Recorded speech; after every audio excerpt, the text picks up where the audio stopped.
going to be staring down a bleak elderhood and a starvation and poverty in our old ages, because I think when the millennials get into more political power, they are going to make some really, really big changes societally that will accommodate everyone. Because while there's, you know, kind of negative things and positive things to be said about every generation, the millennials are very much about inclusivity and about, you know, kind of everything being a little bit more equal. Does that make sense? I know this is like a big one to lay on you guys when we're kind of talking about UFOs.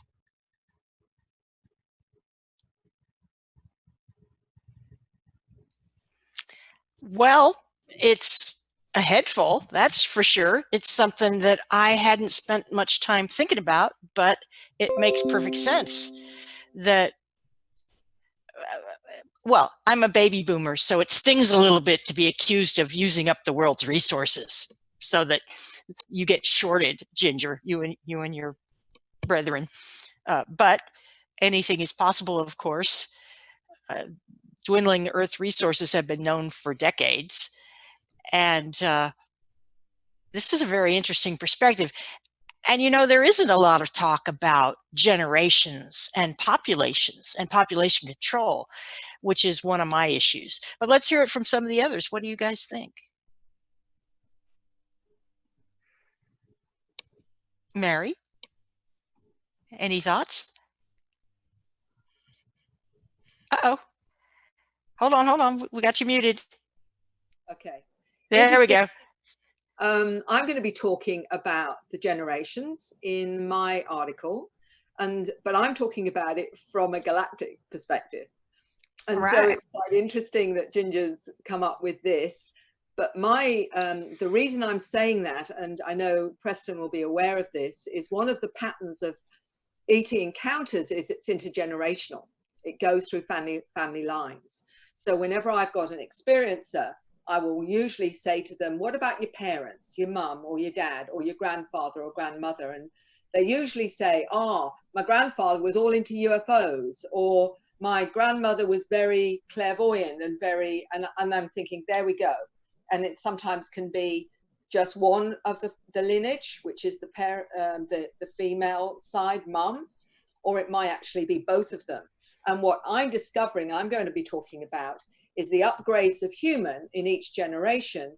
They've been called indigos, crystal children, children of light, all these names, but also I believe they're tied into what we now see as dysfunctions in our new generations, such as ADHD, Asperger's, some forms of dyslexia and autism, I believe are new programs of human.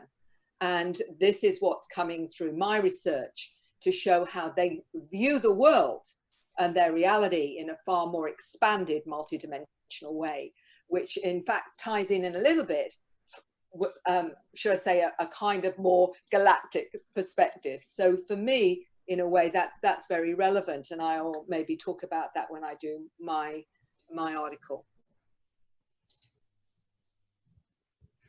Awesome. Preston, generations. Yeah, thanks, Ginger. That was very interesting. And me being, you know, let's see, which one was I? I forget which generation I was. Generation X. Yeah, I'm hoping I get. You're probably Generation X. Yeah. Okay, so sorry, let me interrupt just a second here. We had a technical glitch here in real time. So, Ginger, if you could put up just what we're talking about. Ginger, just recap verbally without sharing your screen. Millennials, Generation X, and its stuff, right? Because I think our viewers missed that part. Oh, no. Okay. So the GI generation, born between 1901 and 1924, is considered the hero generation. Not too many of those left. The silent generation would be our seniors today, born between 1925 and 1942. They're what Neil Howe considers an artist generation. The baby boomer generation, great big generation, born between 1943 and 1960. He considers them a prophet generation. Generation X, that's my generation, very small generation, born between 1961 and 1981. Their archetype is the nomad. Nomad is their archetype. Millennial generation, we all hear lots and lots about them. They're probably the biggest, I believe they are the biggest generation the United States has ever seen. Born between 1982 and 2004, and they are another hero generation because they will be tasked in midlife with cleaning up the global financial crisis, which is one of the turnings. The book, The Fourth Turning, is about these crises that happen generationally. And then finally, the young ones we have now are pretty much called Generation Z. Gen Z is the popular term now, born from 2005 on. Okay, with that scene set, Preston, let's hear your views. Yeah, I'm a Gen Xer, and I have to tell you, Ginger, I have felt some of those fears. You know, I want to get my Social Security. Will it still be there? These sort of things certainly concern me, and I think I really felt like a millennial once when I went skiing after a number of years, and the slope was filled with snowboarders, all who were, you know, tattooed and pierced. It was a younger generation for sure. So yeah, generation is a real thing. I think it's very interesting to see how humanity is evolving very quickly right now with a lot of technology and globalization being thrust upon us really like never before. So I think it's, you know, valid to study what we're looking at here. And I feel real sorry for the next generations because I think we have left them with some really incredible burdens. I think we're gonna have to have a lot of hero generations for a while, certainly to clean up the pollution that's in our oceans and things like this. But yeah, it was a very interesting article, and I learned a bit. Yeah. Ginger, how does it feel to be part of a minority generation by numbers? Well, the thing is, you know, I spent a lot of time thinking about this, and it's funny because politicians and big companies don't try to market to us, but if they did, we would be suspicious of it, because Gen Xers are notoriously suspicious against marketing. We don't like to be marketed to. So even if they did, it wouldn't make any difference. I'm a big fan of Reddit. You guys know the social media platform Reddit. It's kind of for brainy people because it's a lot of reading more so than it is looking at pictures. And one time on Reddit, somebody posed the question, what's the most Gen X thing you could do? And there was a lot of answers, but the one that got upvoted to the top was, doing stuff is lame. See, Preston gets it. He's the only one laughing because it's a very Gen X idea that, like, we kind of tend to kind of put down the popular things. So rather than having a popular thing to do, we just say, doing stuff is lame. But Gen Xers are on the positive side, doers. And what Neil Howe says is that every generation brings something to the table that's missing, something that society needs today. So it's so interesting what Mary is coming up with that, because I do think what you UFO researchers do is very pertinent to the generations, because you guys are talking about the healing of humanity and why the ETs would want something to do with us. And these younger and younger people get more and more open-minded to this stuff.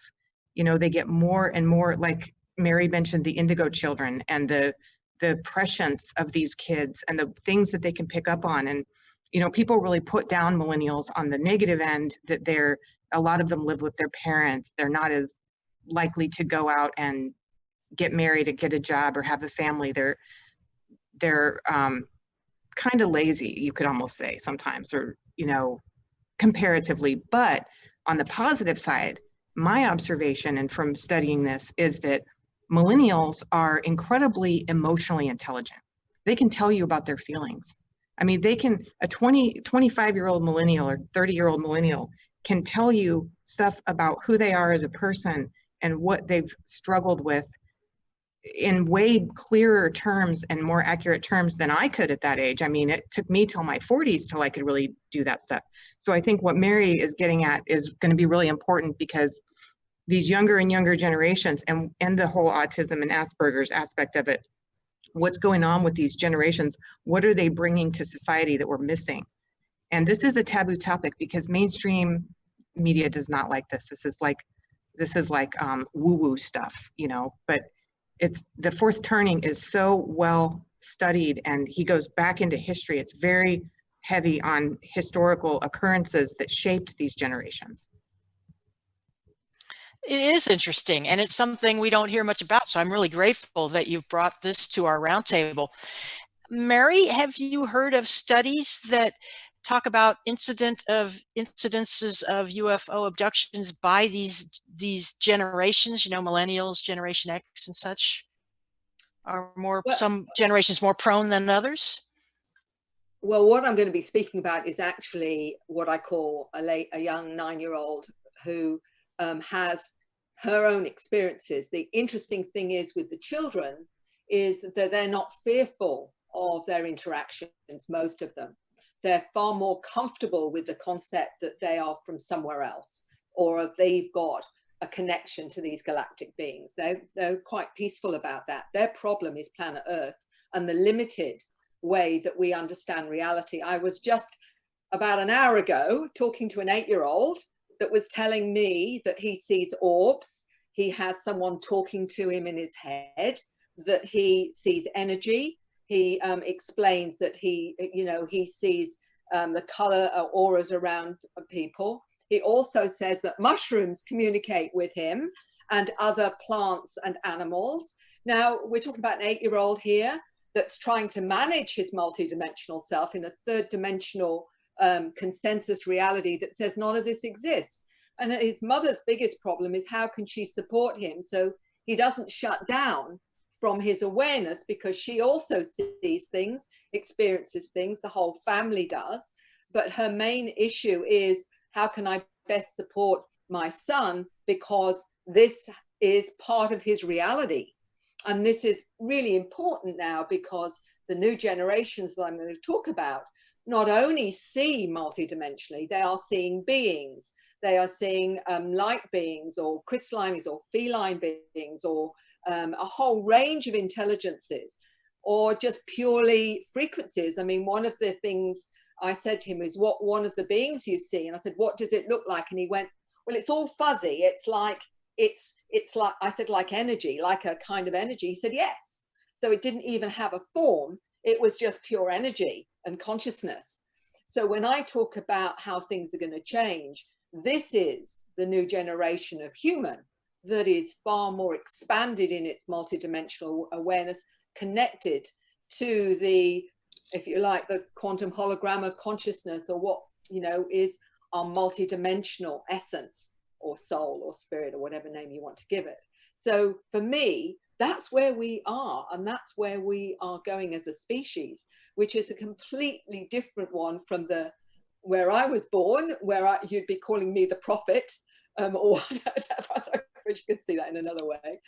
So that in fact, what you've led into, Ginger, is the galactic program, which is about us and how we are really changing from a very much programmed 3D understanding of our reality to a multidimensional awareness that we're all actually, in the latest into mainstream, is all consciousness, whether, all the information we get about near-death experiences, out-of-body experiences, remote viewing, healing, shamanic experiences, people taking ayahuasca, etc. We are now expanding our awareness, and it's becoming more and more mainstream. It needs to, because these children don't need any of that for this to happen for them. They are being born like that.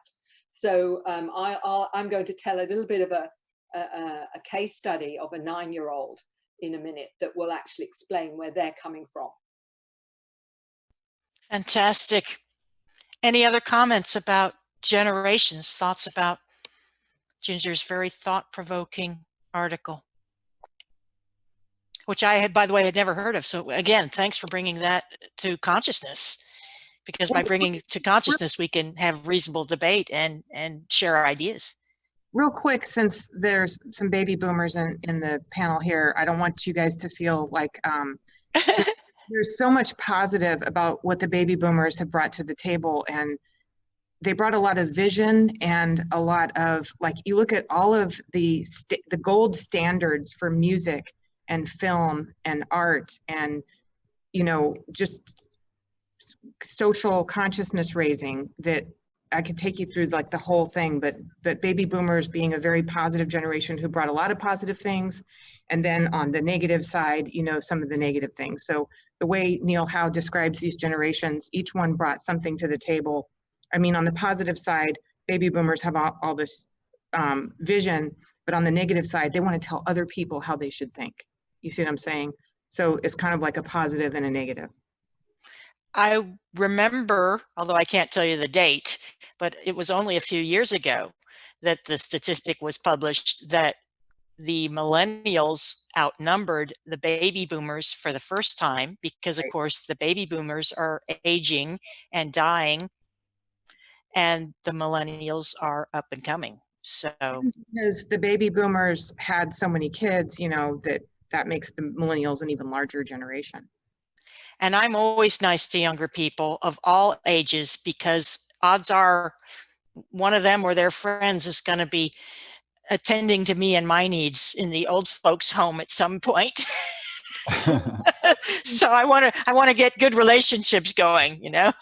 People who are into the kind of topics that we're into are sort of ageless in terms of we can connect with anybody who's into these topics. And well, that's true. That is true. Especially Eugene. Well, thanks so much. I appreciate that. Hey, I'm about to introduce our next article bringer, who is Preston, and I'm going to play around right here with my virtual background. I have got our show banner, which has all our names on it, and I just want to, here we go. It can be alarming to make these kinds of changes mid-show, but I think it's a good time. We're about halfway through. Preston, what have you got for us? Preston Dennett, everyone in viewerland. Thanks, Jean. Yeah, I thought a little bit about this. I've written quite a number of UFO articles and try to stay current with the situation. I'm thinking, well, what do I want to talk about tonight? This is such a wonderful opportunity. And what came to my mind was an article I wrote for Perihelion magazine a year or two ago called Mining Data on UFOs. And the reason I chose that is because when I Googled it, I saw that there was another recent case of a UFO hovering over a mine. I believe this is the Paraburdoo mine in Australia, which does have a number of cases. In fact, I've collected about 20 cases where UFOs are not only hovering over mines, but landing next to them. There are humanoids seen in some cases. So that's what this article is about. I'm going to give you a slightly abridged version that covers a couple of cases because I think this is a really important aspect that just hasn't broken into, you know, the mainstream media, and it should. So here we go. It's called Mining Data on UFOs. One of the greatest mysteries surrounding the UFO phenomenon is, why are they here? Most researchers agree that there are probably many reasons. The most popular theory by far is that UFOs are scientists and tourists here only to study and observe. However, the ET agenda appears to include a wide variety of goals. One reason that has been raised to account for UFOs' interest in planet Earth is mining. One case I'd like to talk about is the Brush Creek titanium mine. In 1953, one of the world's most unusual UFO mine encounters took place outside a small, isolated Northern California town called Brush Creek. Today, it remains a classic case in UFO literature. The entire ordeal revolves around two titanium miners, John Black and John Van Allen, who had a series of encounters while working at their mine. In early 1953, both Black and Van Allen observed a, quote, metallic saucer hover above the area of the mine. Over the next few weeks, the object returned on 4 separate occasions. On April 20th, their concern mounted when Black saw the craft again from a distance of about a quarter mile. It was obvious to the witnesses that the UFO had a strong interest in their mine. Exactly 1 month later, at 6:30 p.m. on May 20th, Black was returning to the mine when he saw the now familiar saucer rise up from the sandbar at the junction of Marble and Jordan Creeks. The craft quickly took off towards the east and disappeared. On inspecting the area, Black found several small 5-inch footprints. Then exactly 1 month later, again, on June 20th, Black approached the junction of the two creeks when he saw what he thought was a small child with a bucket. At that point, he saw the large saucer landed nearby on the sandbar. Black examined the figure, which he said appeared to be a small man wearing green pants, unusual shoes, a jacket, and a green cap. He was very pale and had black hair. Says Black, quote, "He looked like someone who had never been out in the sun much." Black watched as the man scooped up water with an unusual cone-shaped bucket. Black had approached to about 40 feet when the little man heard him and quickly entered a small metallic saucer that was landed on a sandbar. At that point, the craft took off quickly and in total silence, leaving him amazed. Somewhat concerned, he contacted Brush Creek Sheriff Fred Preston and jokingly asked him if it was open season on spacemen. The sheriff remained serious and said, "I told them they'd better grab it next time so they'll have something to back up their story." Preston told them he couldn't give them permission to shoot. He did, however, contact the Air Force. The story was then leaked to the press, and so began one of the strangest events in UFO history. Because the saucer had appeared on April 20th, May 20th, and June 20th, everyone was predicting a July 20th landing. More than 200 people arrived on the scene with cameras. Residents of Brush Creek, newspaper reporters, cameramen, saucer enthusiasts all converged on the scene. Snack bars and chairs were set up. It was a circus-like performance. Unfortunately, it was a total bust. The expected UFO did not arrive, and the Brush Creek ordeal came to a sudden close. However, the case has never been solved. The miners were well respected, and their testimony was backed up by Vi Belcher, owner of the local store, who said that they were not drinking men. The account was investigated in depth by researchers Gray Barker and Paul Spade, both of who were actually jailed by the Brush Creek Sheriff Station when they tried to conduct a stakeout for the saucer. Both came away convinced of the veracity of the case. So yeah, there are many other cases like this. I just want to cover one other one, which I think is really profound. It took place at the Carnes City uranium mine. Late one evening in the summer of 1971, Conoco Oil Company Michael Harvey was working the night shift at the 85-acre open pit uranium mine located west of Carnes City, Texas. He and a half dozen other employees were operating Caterpillar 657B earth movers and had reached a depth of 210 feet when suddenly, says Harvey, the entire pit lit up as if it was daylight. Harvey and all the other workers immediately stopped working and looked up to see a massive, blinding white light directly over the mine. Says Harvey, quote, "The light was so bright that I had to squint because it hurt my eyes. I remember hearing a high-pitched hissing noise, and the hair on my arm stood on end. I was so scared, I fell to the ground and started praying.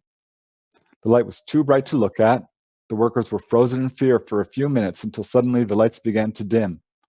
Only then could Harvey and the other workers see the source of the light. What I saw amazed me," he said. "The object was round and the bright light was coming from the center of the bottom of the UFO. Around the perimeter of the craft were hundreds of pen-light-sized light beams that alternated in all colors of the spectrum." Harvey was struck by the beam's similarity to lasers. As he and the others watched, the object rose slowly upward for about 10 seconds and then darted straight up and disappeared. Harvey and his coworkers were deeply traumatized by the incident. Says Harvey, "I was crying and shaking, and so was everyone else." When the night shift workers arrived, Harvey and the others told them what they had seen. The new shift was skeptical and ridiculed the witnesses mercilessly. But we got the last laugh," said Harvey. "This is how we proved it actually happened." Says Harvey, and I'm quoting, "There is a vein of uranium ore that runs from West Texas to almost Texarkana, Texas. When determining where to place the mine, the following steps are accomplished. A geologist with a Geiger counter flies over the area and finds the highest radiation reading. Drilling trucks are sent out and core samples are drilled to determine the highest concentration of uranium ore. When this incident happened, we were about 2 feet away from a layer of hard rock called the tap rock that lied directly on top of the uranium ore. 2 days after this incident, the tap rock was removed to expose the uranium ore. We were astounded to find that the uranium ore was now a chalky white substance that had no radioactivity at all. there was a 250-foot diameter circle of this chalky material in the center of the pit. Outside this circle, the uranium ore was still as potent as before the incident. Core samples don't lie. This chalky material was uranium before this incident. There are many other incidents like this. As these cases show, some UFO occupants are apparently geologists conducting multiple mining operations. And the fact that these UFOs visit these locations on repeated occasions reveals not only their strong interest in mines, but also that they are actively engaged in some type of agenda that involves these mines. So these types of cases provide compelling evidence of UFO reality. They also have the potential to reveal how UFOs might use their technology to extract geological materials and what types of materials they might be interested in. And finally, it is likely that mines are disproportionately more likely to be visited by UFOs than other mundane areas. Therefore, a UFO stakeout of mines might have the potential to allow for repeated predicted observations of UFOs engaged in low-level activity, which is the perfect opportunity for cutting live-edge fieldwork. So that's my article. I'm pretty excited about it because I think it really is solid evidence of UFO reality.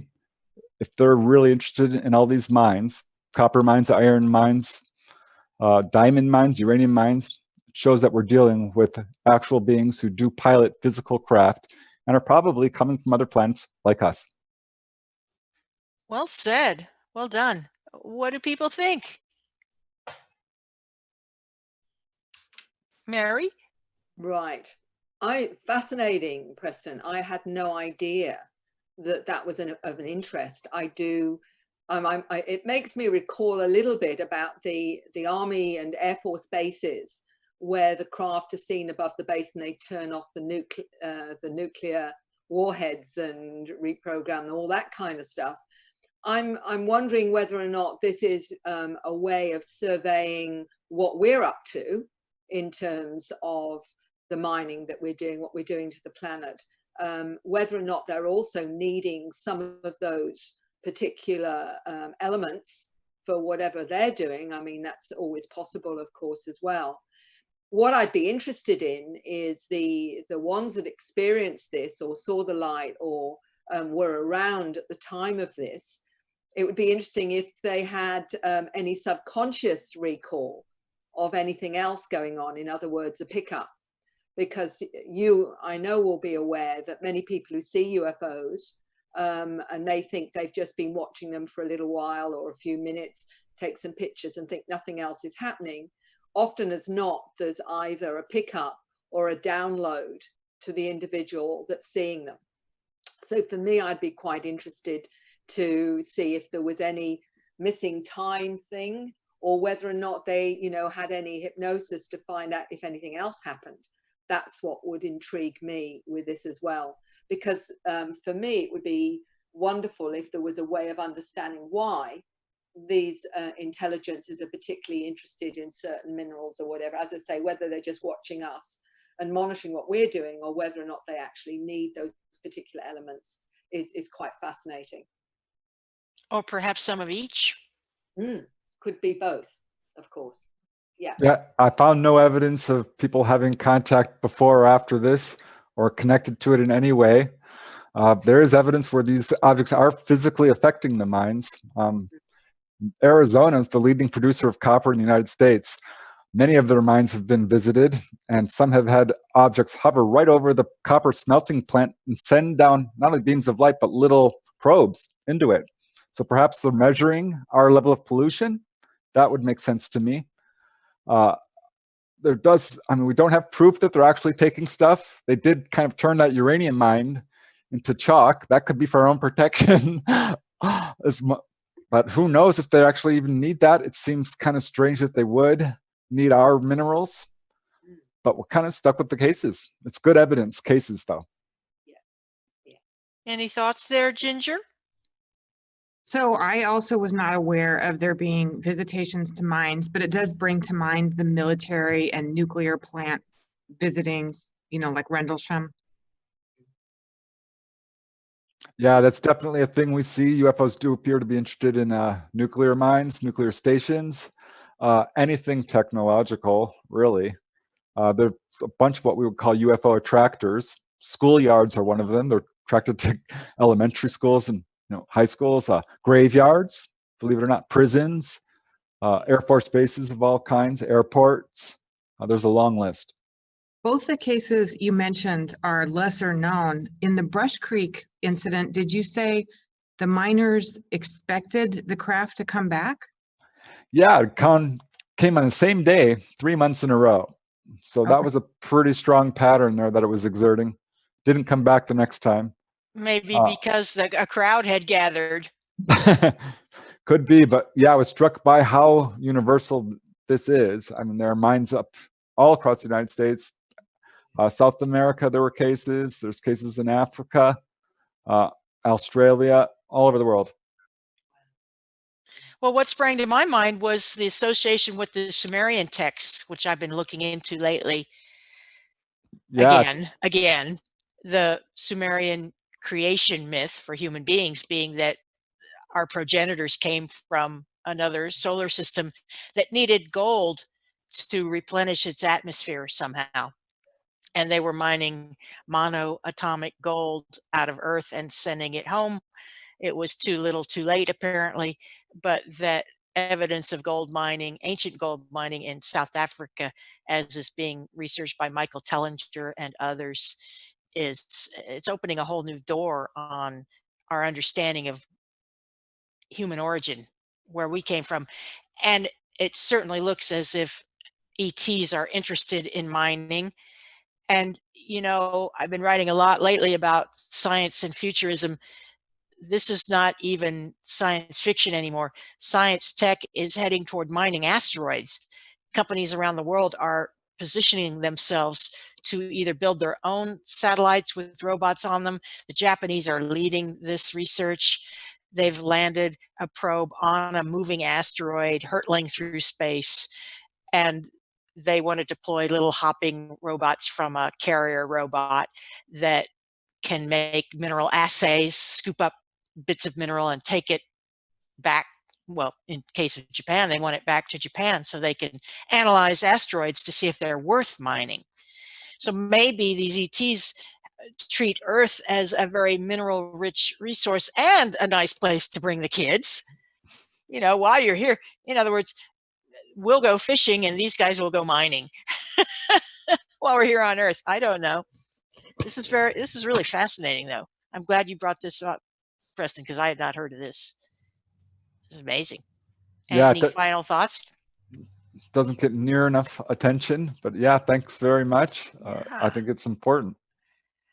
Yeah. Well, Mary, what have you got for us?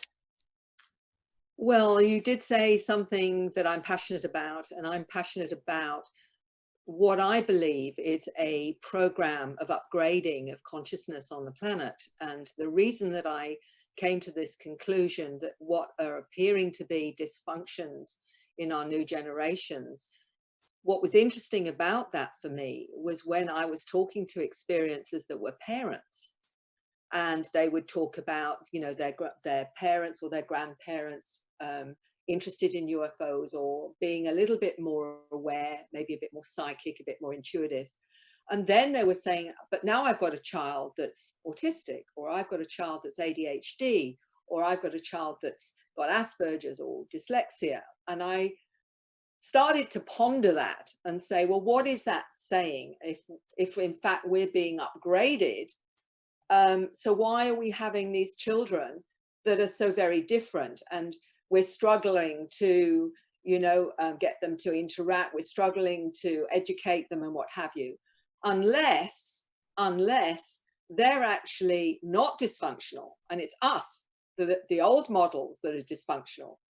And where I'm heading with this is what a 9-year-old was talking about, our 3D education, and how that shuts us down from being all that we can be. So I'm going to, the stories in my book, my second book, The New Human, Awakening to Our Cosmic Heritage.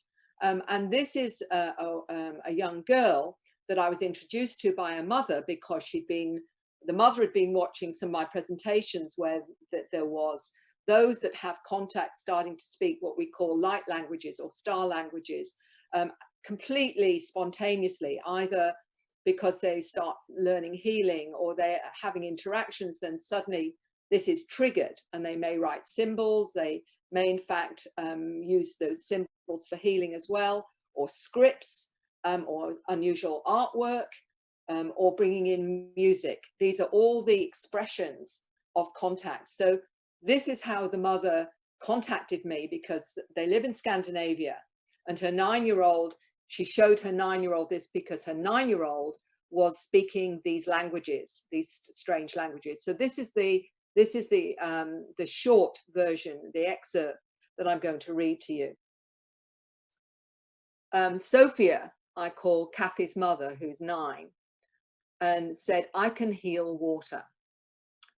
The mother wrote to me this: "I live in Northern Europe and have 4 children. At my first pregnancy, a voice told me my children were not mine. They would only come through me. These children belonged to no one. Until recently, I didn't even know there were extraterrestrials.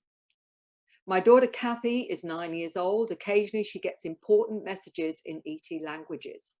She says they're important. I showed her your presentation where a girl does healing and writes in several ET languages. My daughter responded with joy and excitement. She knows what I've written. I'll attach one of my daughter's writings. Kathy's the special girl who finds the conventional world and rules very difficult. She asks why she isn't allowed to do things her own way. She has healing abilities and dictated some healing words in an ET language to purify water. I noticed the water actually tasted differently afterwards. Kathy says the languages are from a place somewhere outside of the universe. Everything is divided into 3 parts: dayland, eveningland, and nightland. In dayland does the light live. Eveningland is blue, where they fuse together. That's where her friends are from. The other side is black, nightland, where we are. Kathy has helpers who guide and teach her. One of the beings is called Emoke. She's a female and is blue, and there is no hair or ears. Her eyes are like human eyes, but much bigger. The green being is male. She has a helper from dayland dimensions she's got, who helps her understand what her guides tell her. Kathy says, my friends are here all the time. They have given her access to 7 books, not real books, but this is the best way to describe them. The red book is about creation and our origins. The brown one is about different planets and the life there. The green one is about nature and how we can make contact with plants and animals and how we understand nature. The dark green one is about the body and how it really works and how to get it to evolve. The blue book is about light and truth. The red-brown book, she says she can't open yet because a dragon took the key from her sometime in the 1700s. And the black book is about darkness and evil. All the books contain important information. The black book is dangerous. We all originate from dayland. She doesn't want to use the word God, as she says it's misused. She's calling it a being in daylight, an over-terrestrial, where we all originate. It's not a man or a woman. It has no gender. The being showed the seed of light and love only. It's where the light and the angels live. Kathy's mission on Earth, and this is where I talked to her over an interview of Skype with a mother and an interpreter. Sophia, her mother, said, Kathy told me her purpose here on Earth. She said it's to get her family to wake up, protect her little brother because he's important for humanity. He will become her teacher when he grows up, as he will help humanity wake up. So I asked Mary, what do you need to understand from the beings you're in contact with? Kathy responded, they want us to wake up and see reality as it is and understand how powerful we really are. Some people from dayland and eveningland will come here to help humanity with the awakening. It's very dangerous to come here to help because memories can be deleted at birth, and some destroyed by society and education, drink, and drugs. Those who come here are aware of the dangers and still want to come and help. We are not awake yet. So I asked, how can we wake up? Kathy said, we have to increase our energy as we don't have the energy required. It's stolen from us. How can we protect our energy? I asked. Don't get angry about small things, she said. Don't speak on mobile phones for a long time. Don't eat white sugar. No TV, microwaves or wireless internet. At present, we only have 0.5% energy. We need 1.5%. And about school, she said, there's nothing good about this system. Children are programmed. The teachers just push the keys. They contain the learning. They don't allow the children to expand it and to finish because we have to stop and do something else. The information is set and is rigid at school. The school programs are like a virus. It destroys what we have inside us. And when we, like the computer, is old, when we grow up, we will be finished. It extinguishes the light inside us when we're infected with this virus. It extinguishes the light. The light they infected us with the virus, and it extinguishes that inner light because we lose the information we had at the beginning. Because education is only one of the methods that causes this. Our inner core can be destroyed by too much stress, facing multiple tasks, less sleep, more anxiety. It means we can be deliberately destroyed. The same is happening to animals and nature. Everything is being stressed out. It's important to care for nature and treat animals as well. Adults have small ears. They don't hear the messages we're trying to tell them. Adults don't want to hear what the star kids have to say. They're too stressed out. It interferes with the reality that adults live in. So Sophia is Kathy's mother, is a teacher, and she told me that an autistic boy of Kathy's school came and spoke with her. He told her that his own mother was upset when he tried to tell her he saw spirits. He wanted to tell Sophia, Kathy's mum, about it too. She asked, why did he choose to tell her instead? And he told her it was because of the energy in her face. Sophia deduced this is the way he knew it was safe to tell her. He also told her there's a bubble that protects sorry, I've missed that. He also told there was a bubble protecting him, but when he gets close to wireless internet, his bubble bursts, and it's devastating to us how it affects our bodies. So, how to create a new reality. There are 5 children like me at the school. School is boring. What they teach is wrong. They program you. We can do anything we desire. When children play using their imagination, it's not just imagination. And when we stop them saying you can't do this, it stops them making a reality. They are imagining. What they can imagine can be a reality. We say it's not possible, but everything is possible. We need to believe it. We need to have this capacity. So I ask, when will we rediscover what we can do and achieve our full potential? It's difficult, Kathy says, because first of all, we don't believe it. Then if we believe, we still have doubts. It stops us. We have to be at the point within ourselves to get in touch with our real truth in order to achieve this. There is a certain time we will achieve it. And if one person does this, it will spread to other people. And this is the way it will start. But what time, I can't tell you. For star children like herself, this is why they have come to our planet, to show us the way. The ones to start the process of helping the rest to wake up. Kathy said she's from Evening Land, and there they are. They've come to help humanity evolve. When her purpose is accomplished, she will go back to Dayland. We have all been in Dayland because we want to have more experiences when we come here. The beings contact her do not live on another planet. They are located at the edge of the universe in the white light. She said something important is going to happen in the next 5 years. The parents have to listen to us. We need to educate the parents. And finally, she says here, the orbs and balls of light, the blue light orb sent to protect us. My little brother has a blue orb that protects him. You said your little brother will be a teacher. In what way? We will be homeschooled and it will contain true knowledge. What do your guides teach you? They're teaching me, Kathy said, different knowledge so I can teach adults. The danger is that it can be lost. Then people will get confused and lost by making fun of the star children and not believing them. How many star children are there? And she said 40 to 50% of people out of 100, but many get lost and only 20% will remember who they are. Why don't they listen? So there you are. That's one 9-year-old explaining her reality and how she understands the source, the universal source, God, as a terrestrial, some over terrestrial, and that we all come from there, but we've also left it to experience. So what would you like to say about that? Well, I have to say, first of all, it reminds me of Dolores Cannon's waves of star seeds. Anybody want to spiff on that? Anybody know what I'm talking about here?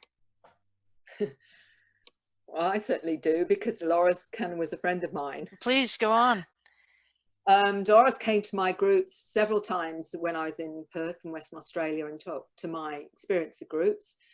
We also spoke at similar conferences. So a lot of her material ties in with mine, because what I need to stress here, though, is that Dolores's information came most of the time from hypnosis, whereas mine not only comes from hypnosis, but with the children, there's no hypnosis involved.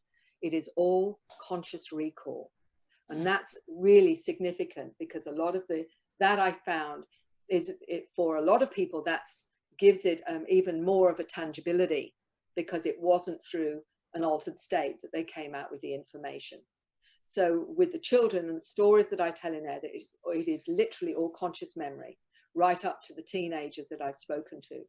But the adults, some of it may be conscious, some of it actually may be gained through hypnosis, which I use as well to help people understand their experiences and understand their connection to these beings. Often in an altered state, they will then explore that to give themselves more understanding and answers as to why they're having experiences.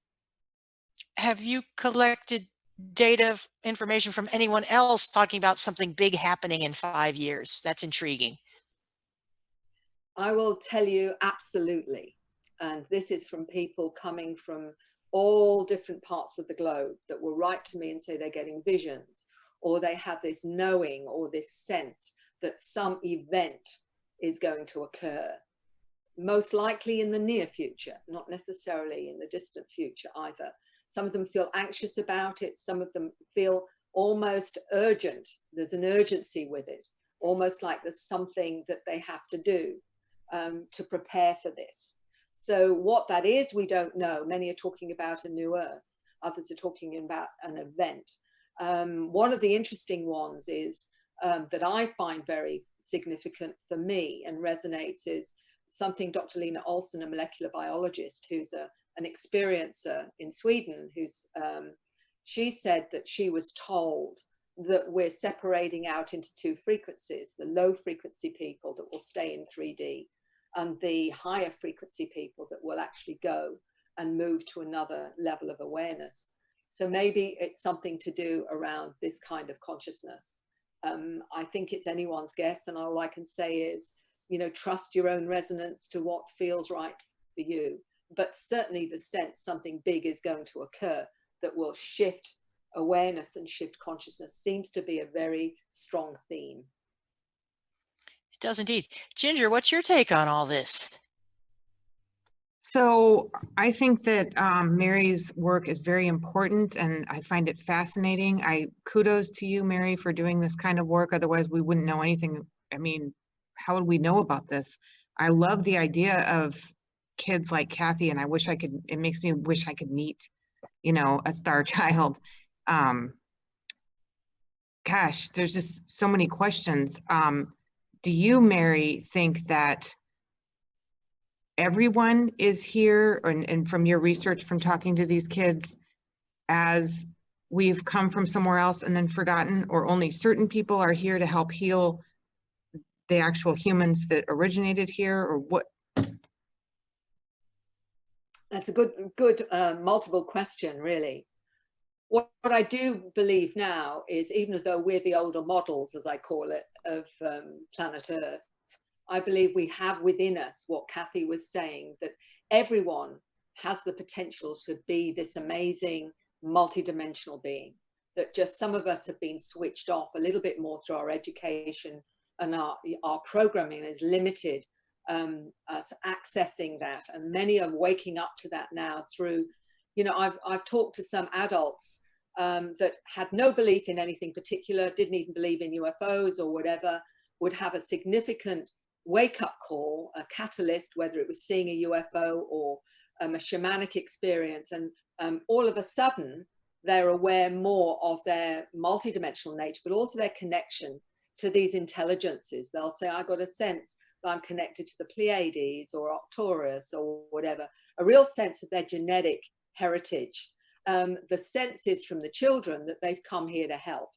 And when you get, you know, 6 or 7 year olds tell you, I mean, there was one I particularly wanted to mention, that he was about 10, saying this is his first Earth incarnation. He comes from a planet where he was a blue being. He actually drew the blue being that he was. He said, my mother has had multiple Earth incarnations, but this is my first. I am a center seed to connect to the Earth. I'm going to be helping with pollution, was his mission.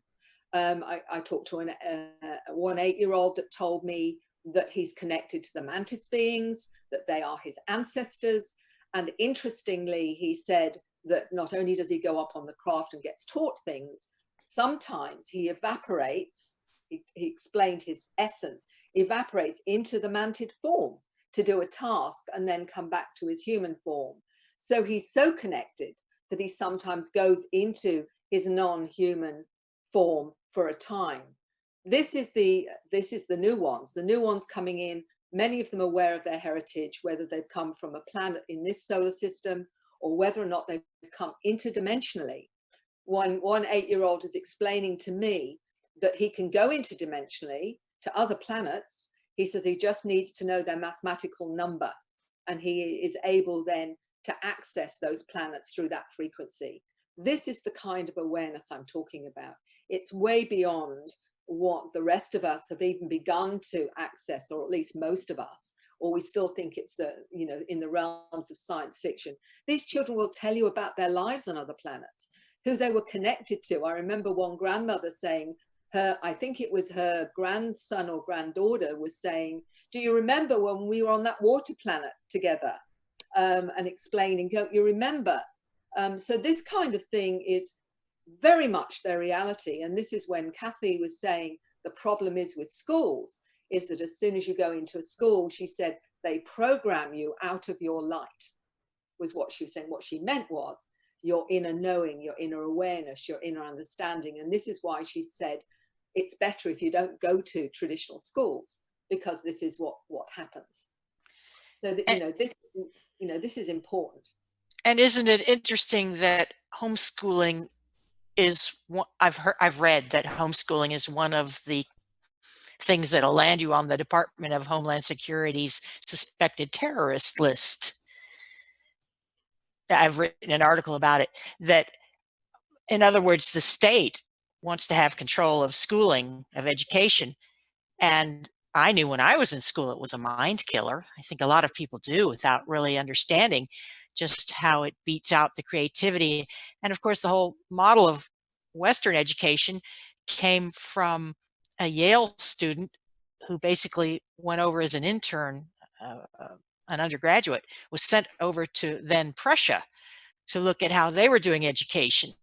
And Prussia was cranking out two kinds of graduates to join factories and graduates to join the military. And this is where the notion of sitting pupils in straight rows facing one speaker has come from, this kind of training. And we've had presidents talk about this to educators over the decades, that the purpose of education switched somewhere along the way from real education to training to join the workforce. And I've written a lot about Common Core. Common Core is rotten education.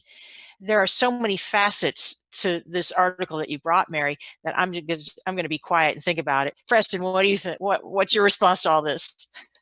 First of all, thanks, Mary. That was fantastic. I resonated with it, a lot of it. It's just amazing to hear from children. It's always a real blessing when you get to interview them. What I have found is with people who are having contact, almost universally, they do have contact when they're very young.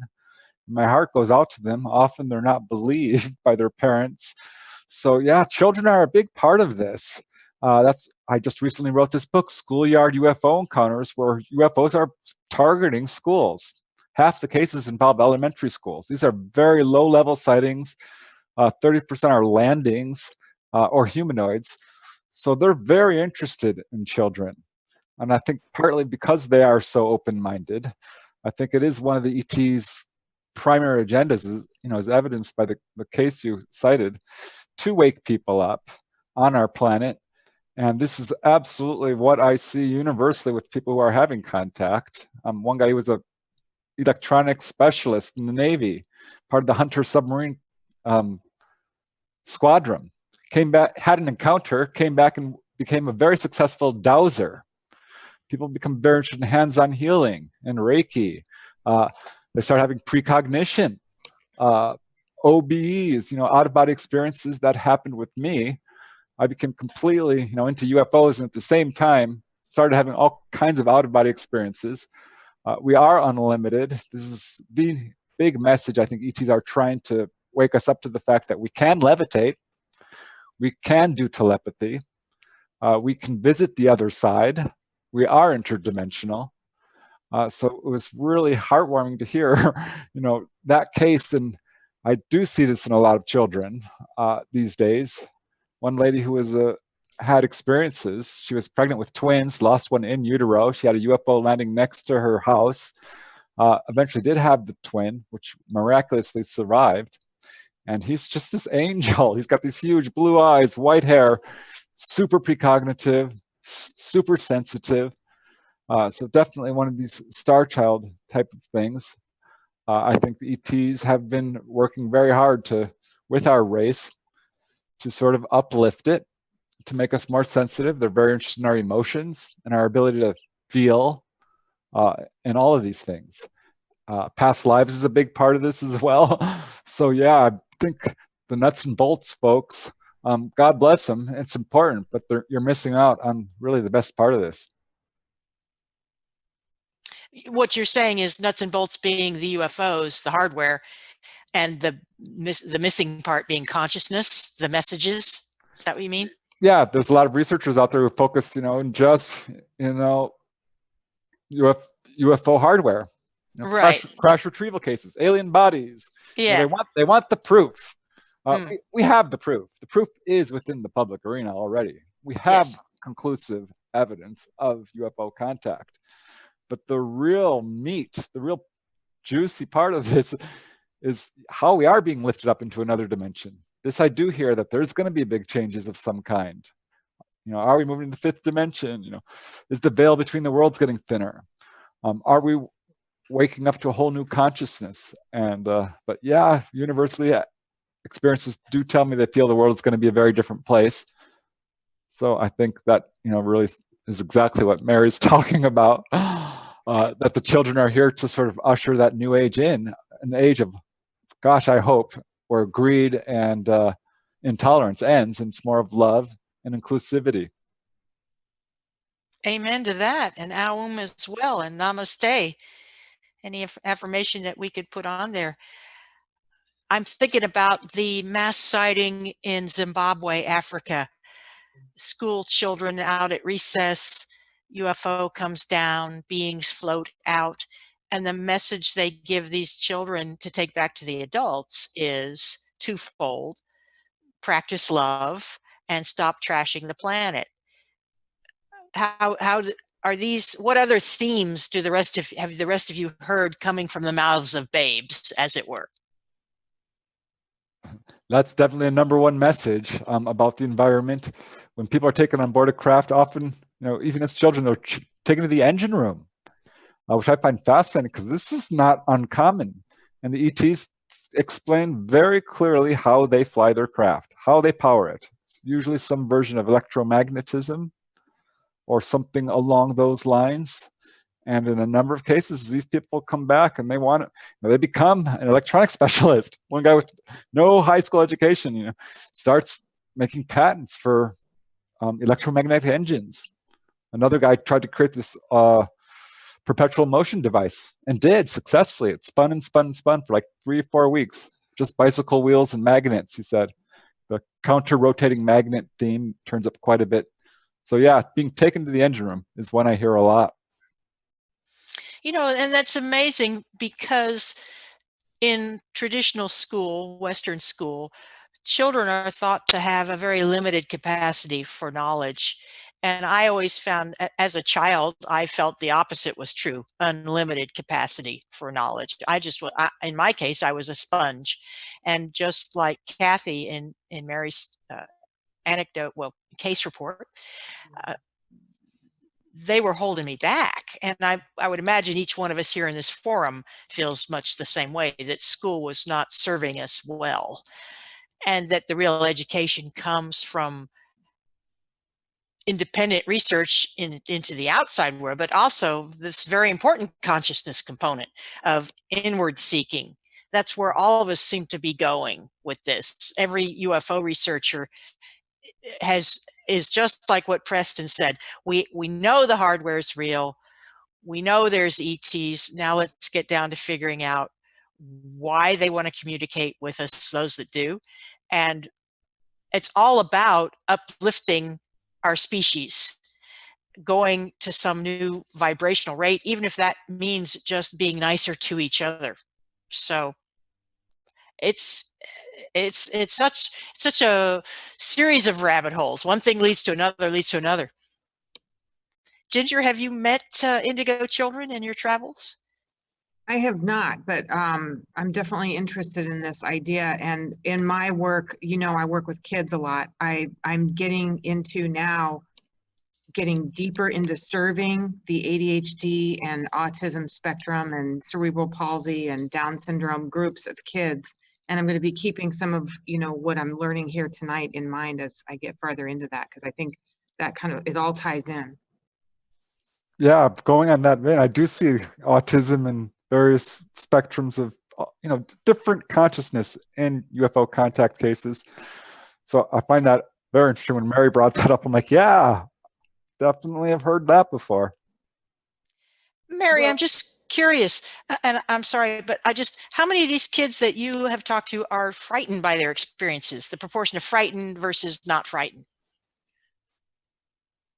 On an overview, I would say most are actually quite comfortable. A lot depends on the parents and how the parents are with this. And many are worried maybe there's something that may harm them or in some way, because they've been scared when they had experience, because they didn't understand it or it was denied by their parents who say, oh, it's your imagination. So they were worried about doing the right thing.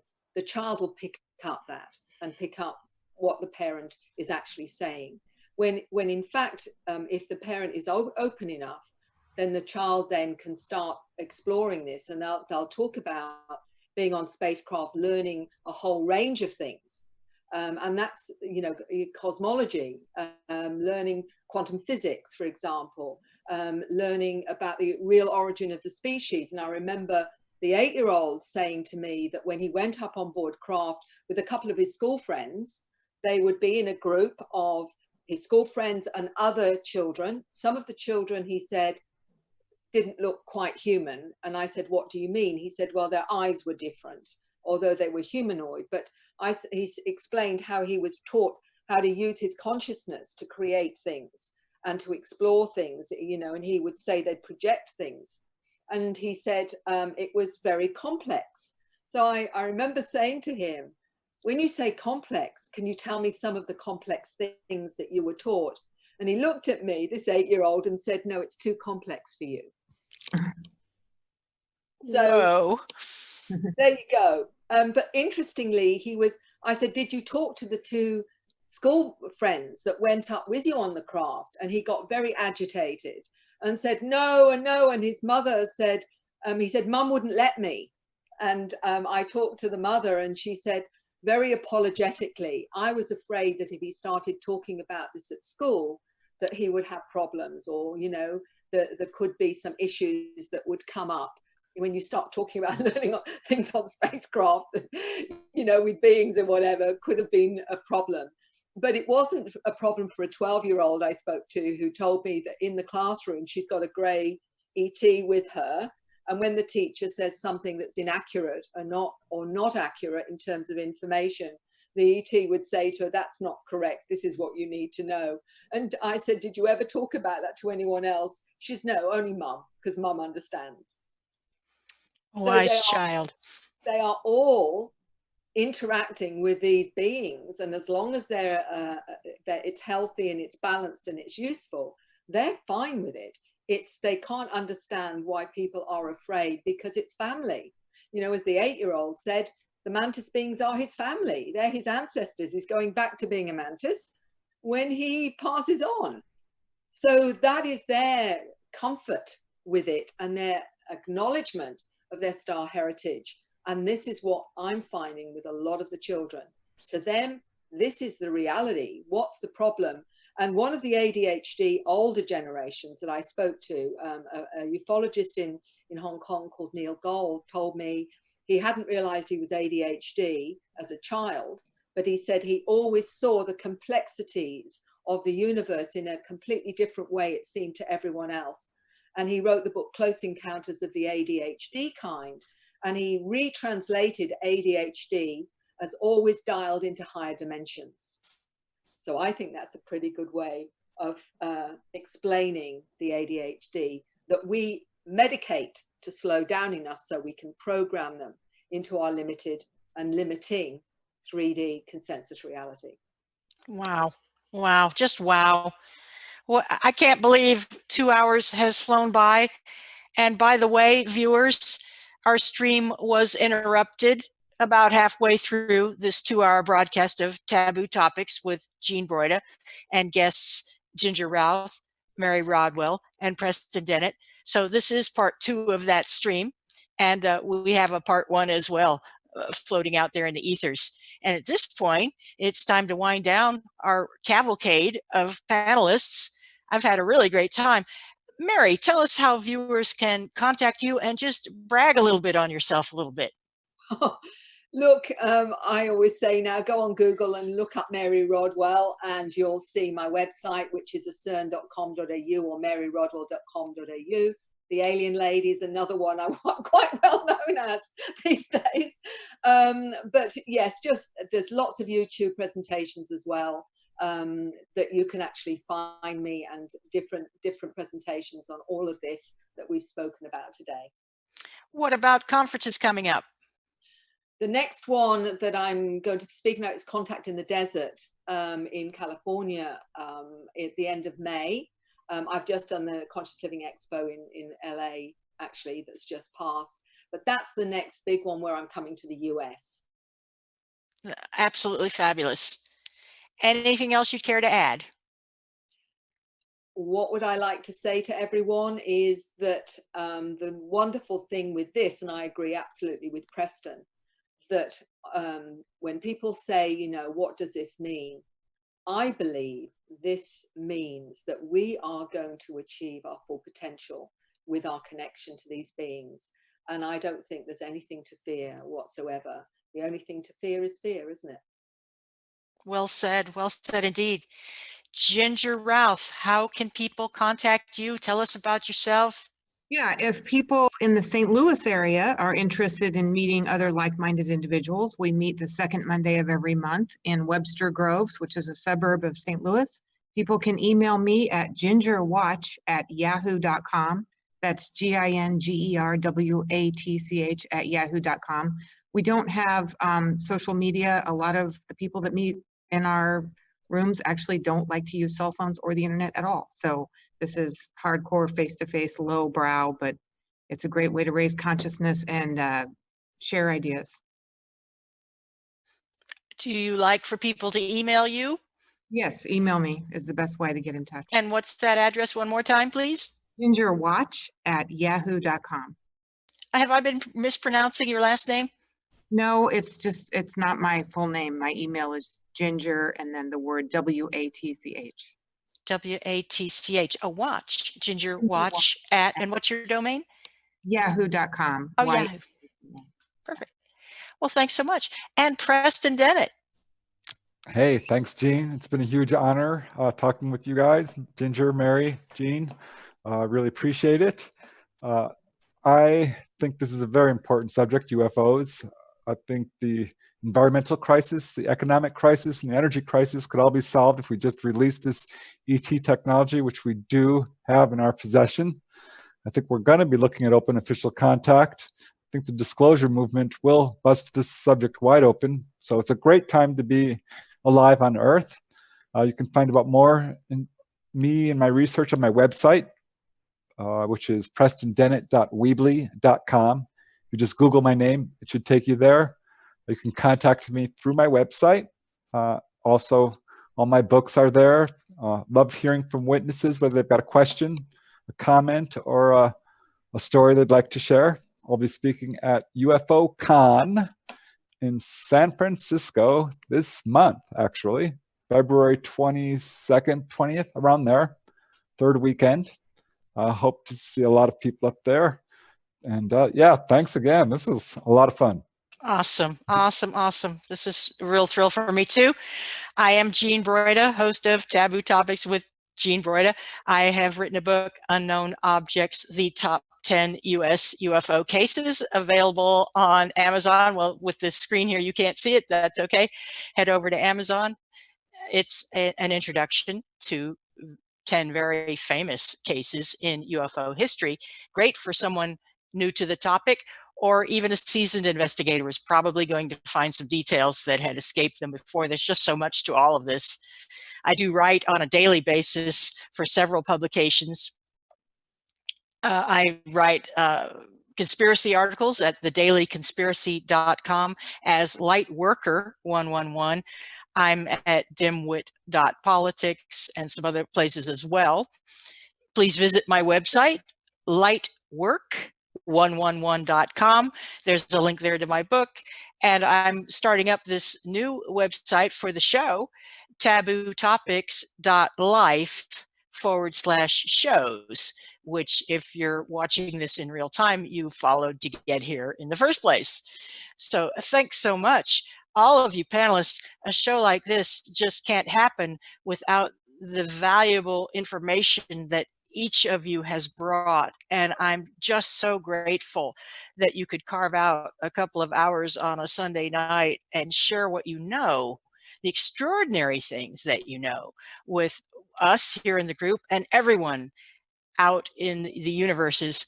It's my real belief that there are no coincidences, and that anyone hearing us, whether it's in real time or in the future as a download, has a reason to be there. There's a purpose behind this. I have to believe that that's part of the synchronicity component for me.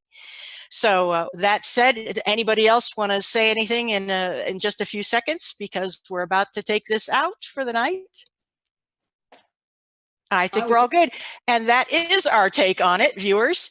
Thank you, everyone, for listening to Taboo Topics with Jean Broida. It's been my pleasure to have Ginger Routh, Mary Rodwell, Preston Dennett here today with me. Thanks so much. See you next week. Over and out.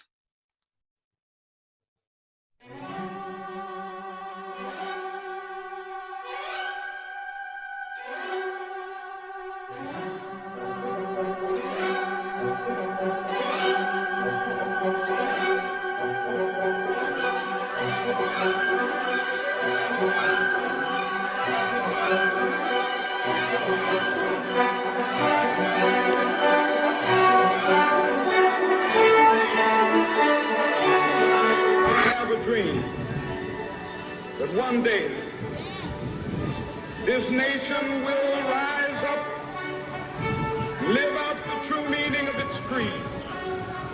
We hold these truths to be self-evident. In the councils of government, we must guard against the acquisition of unwarranted influence, whether sought or unsought, by the military-industrial complex. The potential for the disastrous rise of misplaced power exists and will persist. The very word secrecy is repugnant in a free and open society, and there is very grave danger that an announced need for increased security will be seized upon by those anxious to expand its meaning to the very limits of official censorship and concealment.